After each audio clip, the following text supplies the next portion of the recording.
राधे राधे। आप सभी का राधे सख्य चैनल में स्वागत है। जैसा कि आज से राधाष्टमी, राधा जी का जन्मदिन, आप सभी को राधाष्टमी की बहुत बहुत बहुत शुभकामनाएं। माता रानी आपकी हर मुराद पूरी करे, मेरा कन्हैया आपकी हर मुराद पूरी करे। उसी तरह से आज से ही लक्ष्मी जी के व्रत भी शुरू हो जाते हैं, जो ये राधाष्टमी से शुरू होकर और ये श्राद्धों की अष्टमी तक चलेंगे। ये 16 दिन के व्रत भी बड़े मंगलकारी होते हैं, आपकी हर इच्छा को पूरी करने वाले होते हैं। सामग्री मैंने कल से बता दी थी, अब मैं जैसे चौकी लगा रही हूँ वो मैं आप लोगों को बता रही हूँ। सबसे पहले माता रानी की फ़ोटो लगाएंगे, उनको अच्छी तरह से एक कपड़े से साफ करेंगे, उसके एक कपड़े से साफ करेंगे। उसके बाद माता रानी को चुन्नी उड़ाएंगे। सबसे पहले तो हम वस्त्री पहनते नहाने के बाद, तो हम उसके बाद माता रानी को यहाँ पर चुन्नी उड़ाएंगे।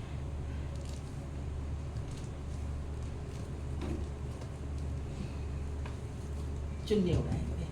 उसके बाद यहाँ पर ये लाल रंग के और पीले रंग के चावल लेकर मैं इन दोनों को मिक्स कर लूँगी और यहाँ पर इस तरीके से ये चावल रखेंगे और इसका अष्टदल कमल बनाएंगे। इस तरीके से आप अष्टदल कमल बनाएं माता रानी के लिए नीचे, और उसके ऊपर ये 2 अशोक के पत्ते हैं। आपको पान के पत्ते मिल जाते तो ठीक है, मैं हमेशा से ही अशोक के पत्ते रखती हूँ। तो यहाँ पर इस तरीके से अशोक के पत्ते रखें और यहाँ माता रानी को विराजित करते हैं। अब यहाँ पर माता रानी को विराजित करते हैं। उसके बाद फिर ऐसे ही हम ये चावल लेंगे और यहाँ पर ये चावलों की ढेरी लगा के फिर अष्टदल कमल बनाएंगे। उसके ऊपर हम एक इस तरह का पात्र लेंगे। पात्र पर यहाँ पर मैंने पहले ही स्वास्तिक बना दिया, कलावा बांध दिया। उस पात्र को यहाँ रखेंगे। रखने के बाद इसमें एक सुपारी, पैसे, थोड़े से चावल, ये सब इसमें डालते रहेंगे।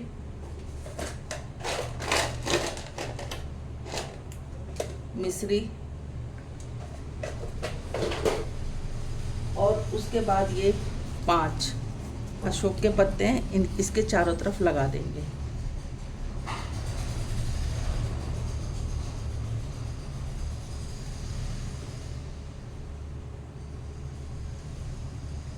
इस तरीके से, और हाथ जोड़कर कहेंगे, हमारी जितनी भी पवित्र नदियाँ हैं, आप सब लोग इसी मेरे जल के पात्र में, छोटे से पात्र में विराजमान हो और हम सबको अपना आशीर्वाद दें। मैं आपको सिंपल पूजा बता रही हूँ कि हमसे कोई संस्कृत में ना पढ़ी जाए, हमसे कोई त्रुटि हो, उससे करने की बजाय तो हम सीधी सीधी पूजा कर लें तो वो ज़्यादा अच्छा है।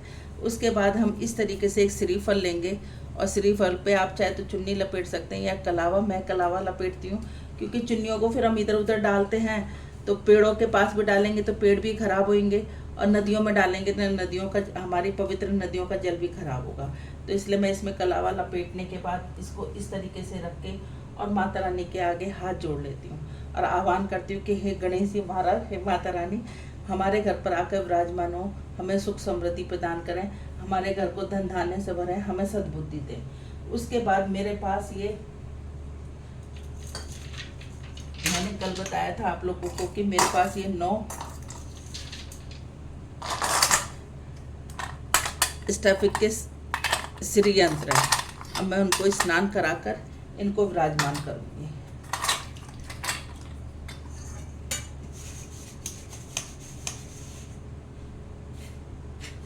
यहाँ थोड़े से चावल रखकर, यहाँ साइड में इनको रखकर और फिर मैं इनको यहाँ पर विराजमान करती हूँ।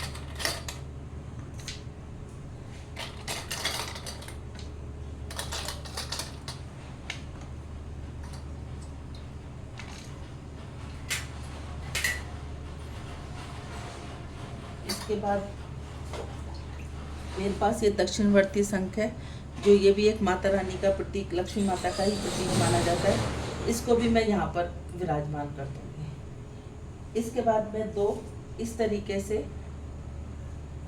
इसके पत्ते लूँगी, अशोक के पत्ते।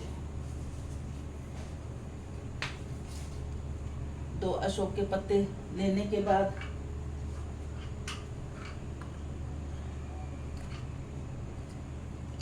यहाँ पर ये हत्ता जोड़ी माता रानी के आगे रखूंगी।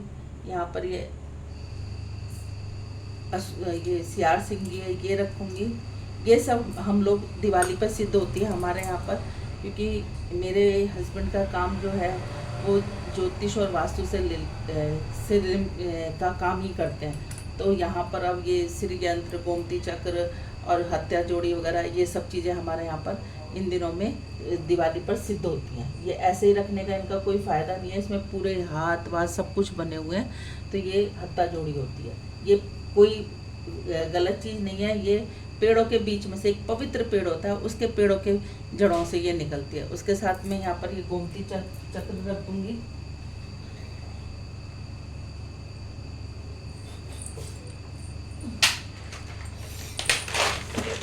साथ में ये कुछ कमल गट्टे के फल भी रखूंगी।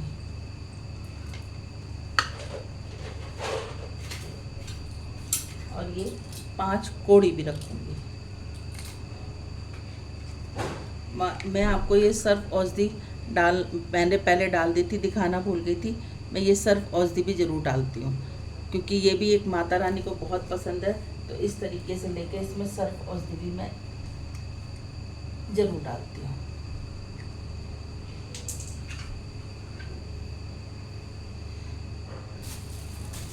उसके बाद माता रानी को हमने वस्त्र पहना दिया, फिर हम माता रानी का टीका करेंगे।